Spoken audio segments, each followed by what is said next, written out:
Hello! Welcome back to a beginner's guide to Survivor in Dead by Daylight, my series educating new players on things I wish I knew before I started playing the game myself. In this video, I'll be talking about the things you might see when you're in a match of Dead by Daylight.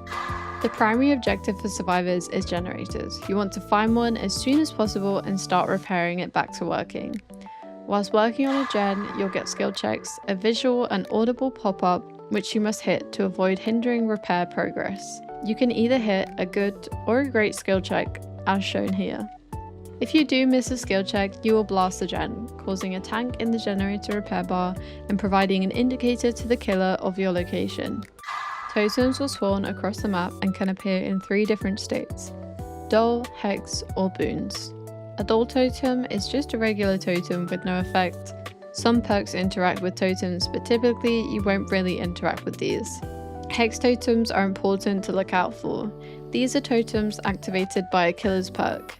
You will get this icon on the side of your screen when you first interact with a hex in play. You want to try and cleanse these as soon as you can, as they typically give some hindrance to you or your team.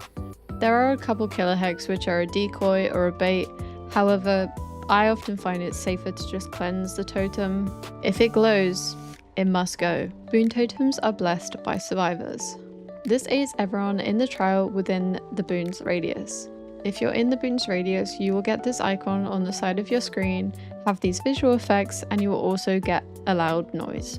I would say as a new player, these are quite rare to see. Even I don't really see them that often unless someone is bringing them for a specific build or a specific situation. Next up is a pirate stream. Chests are scattered all over the map. They are for survivors and survivors only. From a chest, you can get a random item with random rarity, and sometimes they bring add-ons too. After all 5 of the generators have been successfully repaired, they will power up the 2 exit gates available in the match for survivors to open and escape with. When the final gen is powered, you will get a loud alarm noise and 2 temporary visual indicators for each door, helping you locate where they are on the map. It is quite important to pay attention to these so you can easily remember and locate the doors. Once an exit gate is fully opened, the endgame collapse will happen, followed with a really loud noise and a bar at the top of the screen. This is the timer in which survivors must escape before the entity comes and kills them itself. In cases which the rest of your team have been sacrificed and you are the last survivor alive, hatch will spawn. This is a randomly spawning hatch that allows easier escape from the match.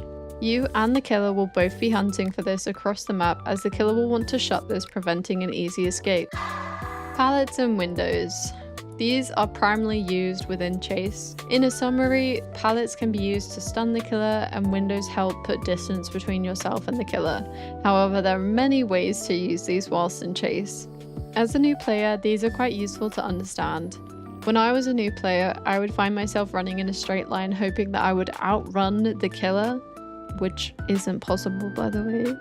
Not using anything on the map, making my death super easy for the killer. Even if you miss a pallet stun or slow vault a window, using them is better than making it easy for the killer to catch you.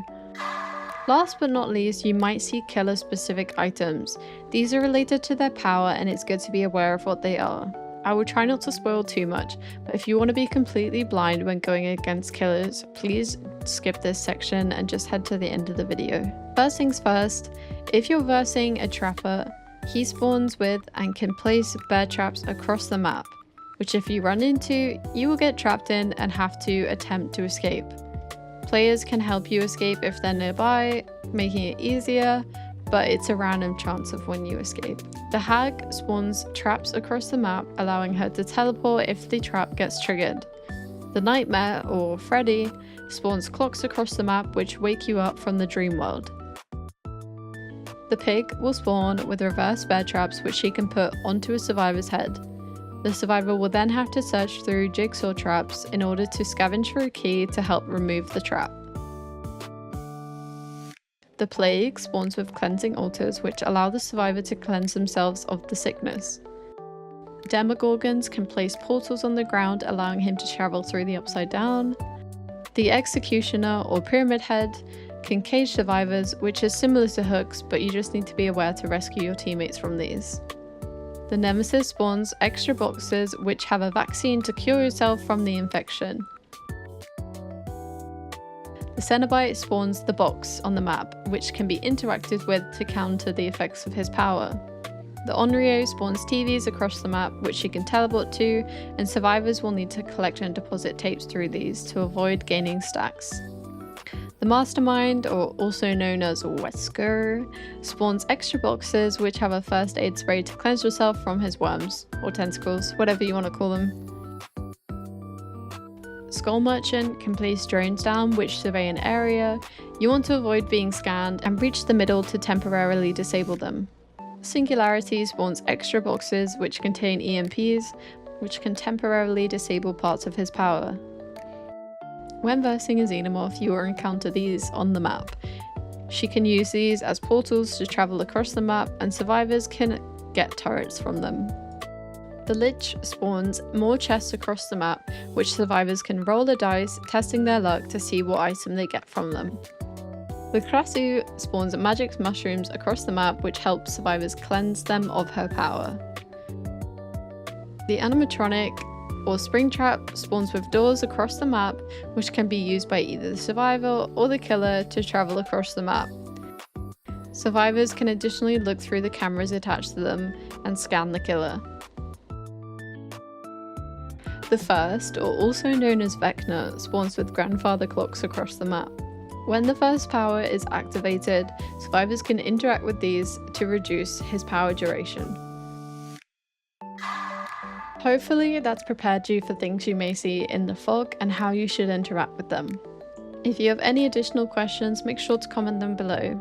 The next video is my final video of the series, which should hopefully prepare you for your first game of Dead by Daylight.